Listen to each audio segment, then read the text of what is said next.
ओम ह्रीं भुवनेश्वर्यै नमो नमः।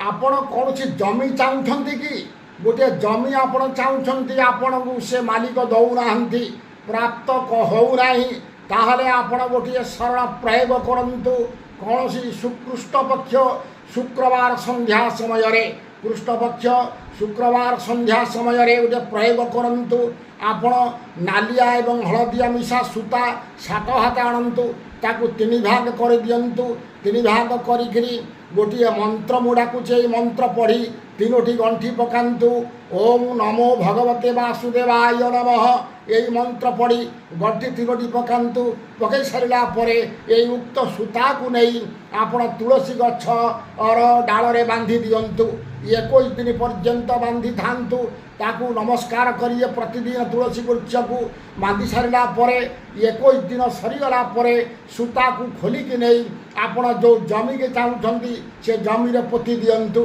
देखिए से जमी निश्चित आपण प्राप्ति हेब यह आमर तंत्र शास्त्र निर्देश रही अच्छी। रोची नमस्कार। जय जगन्नाथ। जय माँ कामाख्या।